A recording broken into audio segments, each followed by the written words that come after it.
Hello everyone and welcome back to Modern Minecraft 1.7. So, haven't published the last episode yet, well I just finished uploading it. And just wanted to talk about a few problems I had with the farming structure over there, not sure what to call it. So, the first and most notable problem I had was with the supplier pipes.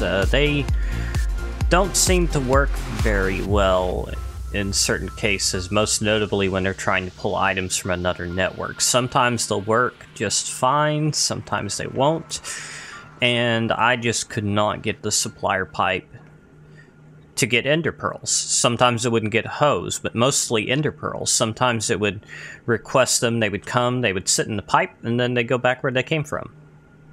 Sometimes it just wouldn't request any items at all. I have no idea what was going wrong. I tried updating everything, it didn't help. So what I've done is I added ender storage. It's a mod I wanted to try just going without, just to see if I could, but I was totally stumped on this problem. I just couldn't figure out what to do, so went ahead and added ender storage here. Another problem I had was with the transceiver. I originally had everything sending and receiving items on the same network. That was not a good idea because when I went and set up an ender quarry in the mining world, this transceiver filled up with junk from the ender quarry.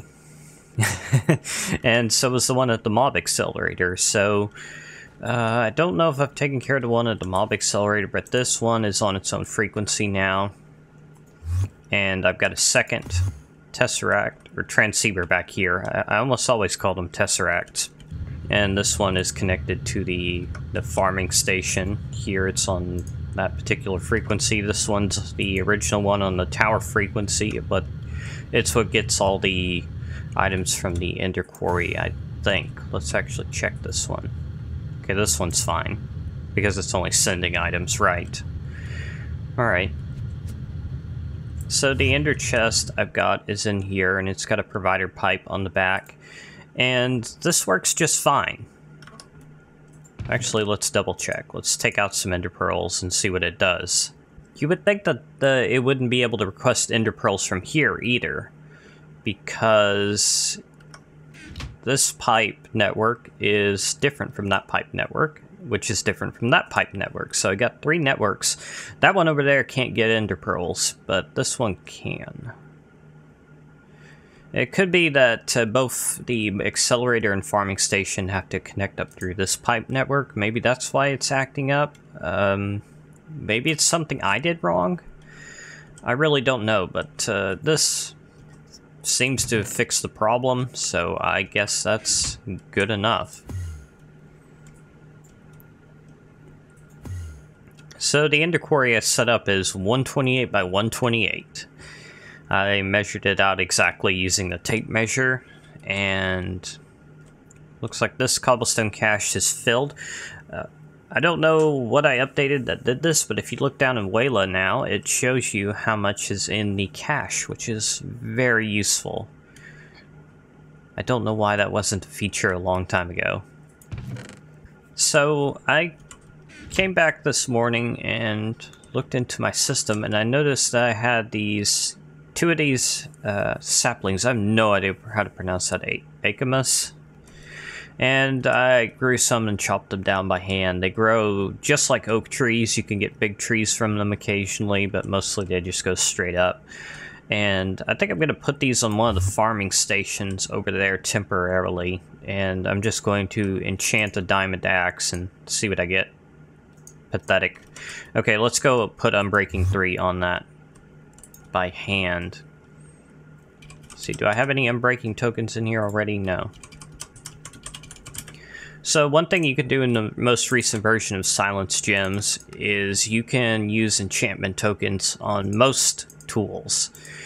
Anything that inherits from the vanilla tool classes, you can apply enchantment tokens to. So I can put these Unbreaking tokens on this diamond axe. And maybe that'll last a while in the farming station. I don't know why the farming stations can't use modded axes and hoes. That is so annoying. But diamond ones work just fine, so... Well, you can't put the saplings in. Okay. Well, I should check that beforehand. That's really unfortunate. I wonder if you can put these in the progressive automation planter. If I can actually get to it. Alright, so can I do that? See if I can recharge this in my hand. Yeah, I can. Alright, so can you plant these trees? Okay, it's wanting to chop. I'll help you chop. Whoops. Okay, yeah. AoE axe, or area miner axe. Very bad. And speaking of the area miner enchantment, that's also in the latest build, which you can grab on CurseForge if you want to play around with that. Let me know if there are any issues. What in the world are you doing?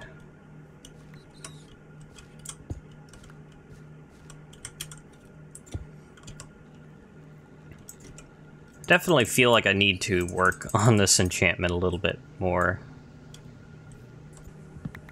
Alright, you know what? Let's just take this thing. Set it up somewhere else. Just temporarily. Very messy. Okay, and you. Can you plant that? It can.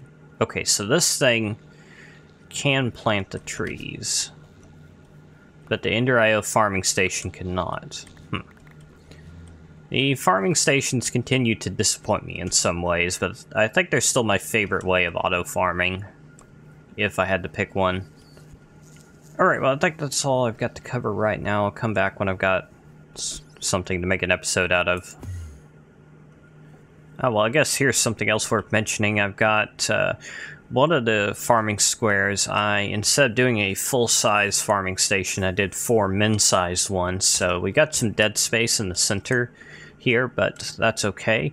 I'm using this for the Harvestcraft crops, which we don't need a lot of each individual one, so why farm the max size of them? Why not just use the minimum that we can? So it's like 12 plants apiece, and well, this one I had to put the energy conduits there because the water's below, but that's okay. I mean, we're not going to need a lot of any of those crops because you can only eat the same food so many times before it just doesn't work anymore. So looks like I'm getting pretty close to 100 for a lot of these crops, maybe even a little bit above, so that's probably good enough, really. Can't imagine I'd need that many.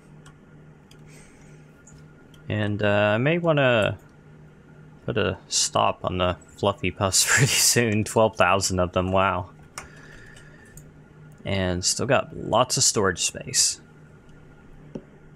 I am using 12,000 RF per tick? How?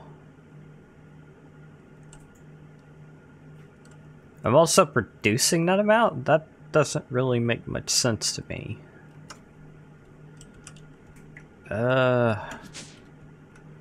Reactor is not even running full speed here. This capacitor bank is just even.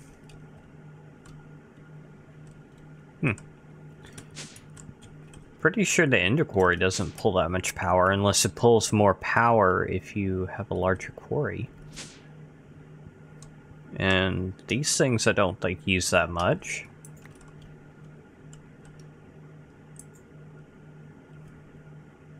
Yeah. Huh. That's very strange. I'll have to keep an eye on that.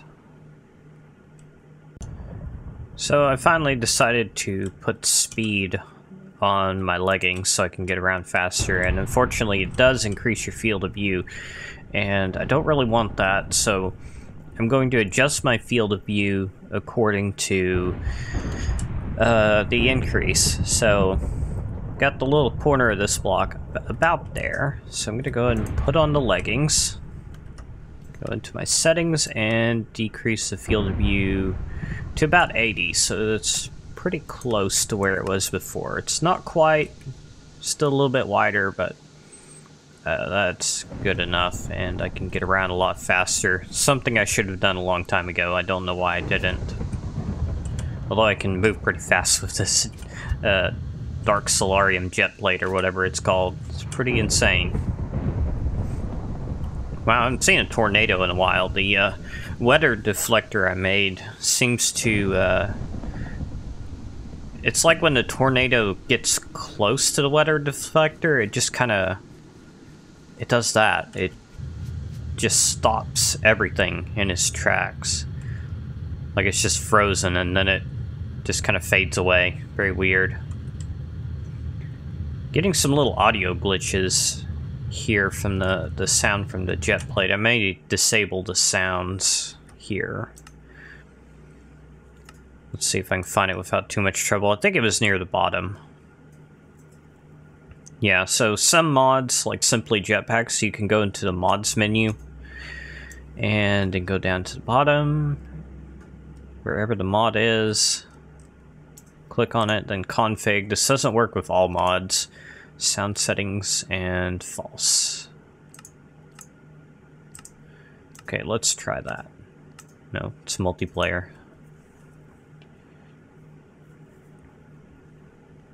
Okay, and I don't know why it opens that Space Race Manager occasionally. Okay, no more sounds. Sounds are kind of cool, but they get a little bit annoying after a while. Especially since Minecraft has, like, it's, like, not a very good sound engine, it seems like it. Alright, I'm thinking it's about time I revise my storage system a little bit, and I'm not sure if I'm going to do that this episode. I might start working on it. Haven't quite decided what I'm going to do.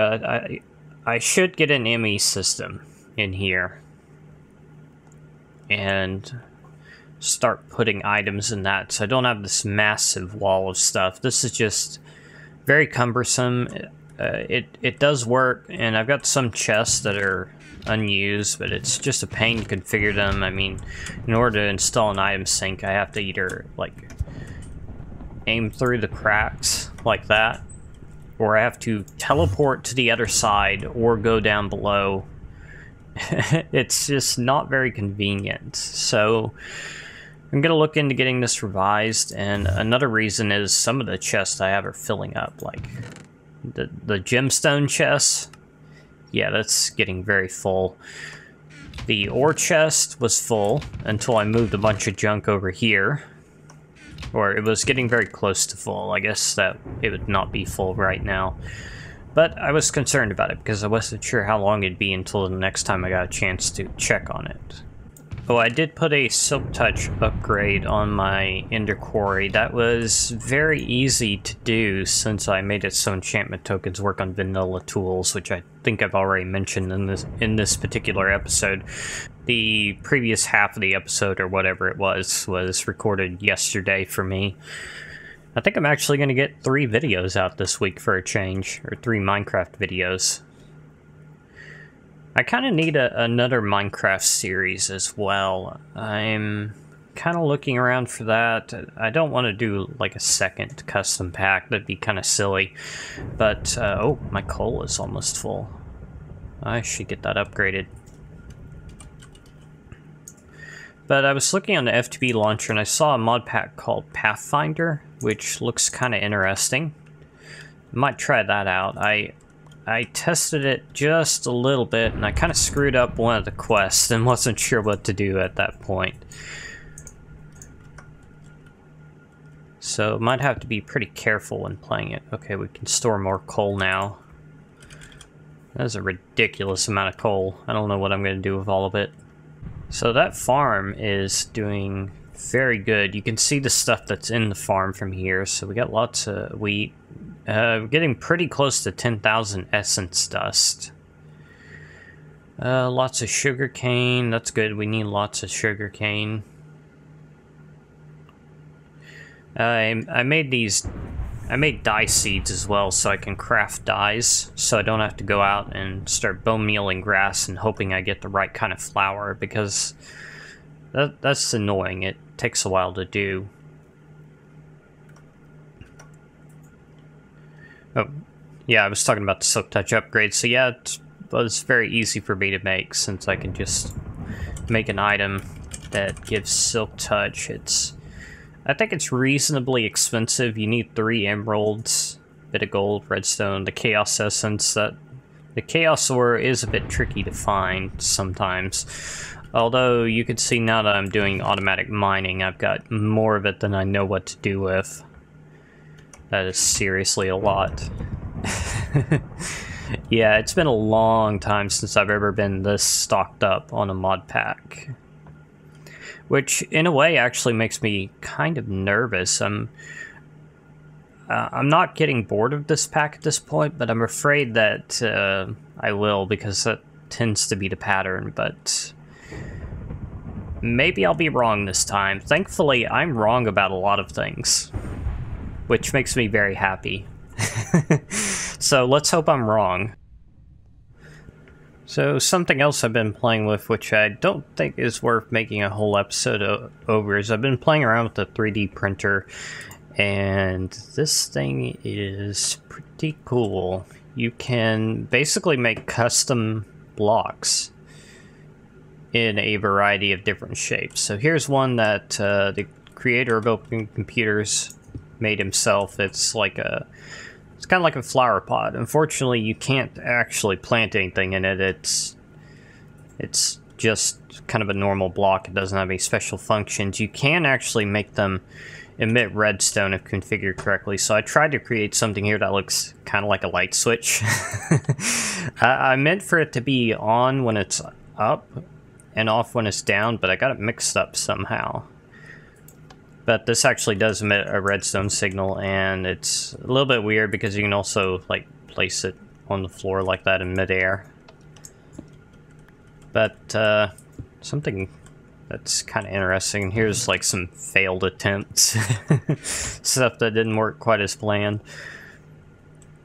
So I bet you could do some pretty cool stuff with this if you were creative enough. There is a limit on how many shapes you can put into this, and it has to be boxes. You can make stuff out of boxes. Okay, and I know this is kind of a random episode. Sorry about that. I'm sure I walked by this computer before, and totally forgot to mention it. So I was thinking, I don't remember when it was before I was doing Let's Plays, that I was using the terminal glasses, which I think is from Open Peripherals, something like that. I think I actually have that mod, but it only works with ComputerCraft, where I had them set up to where it would show me how much energy I had stored in my network and how much space I had available in my applied Energistics system. And I was kind of hoping I could do something like that here, where I could detect how much free space or used space is in all the drives in the ME drive. And I've tried hooking an adapter to the ME controller, which is what I've got the methods list here for, and the ME drive and a couple other things, and I don't see anything in here that would be able to tell you how many stored bytes you're using, how many stored items you're using. You can get a list of items that are in the network, which is get items in network, and supposedly you can apply a filter to that as well, but I couldn't figure out how to get it to work just by messing with it. So I don't know what I'm going to use this computer for.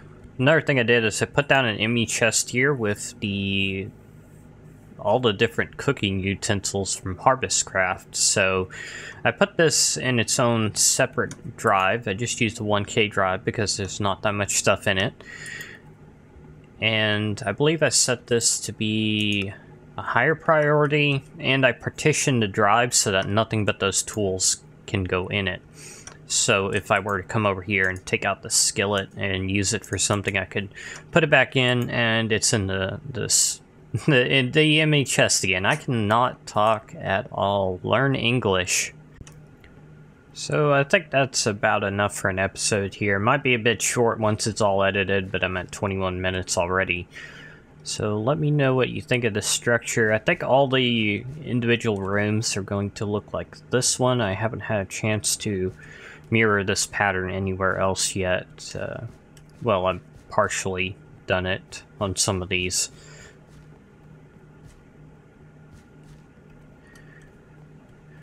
So I recently hit 500 subscribers just a couple days ago. Couldn't think of anything special to do. Just not very good at that kind of thing, so sorry about that, but thank you for everyone who has subscribed. I've come a long way in a relatively short time, it seems like. I guess it's been about 14-15 months since I started. And as always, if you're not already subscribed, you can if you want to, so you can keep up with what I'm doing. And I will see you next time. Thanks for watching.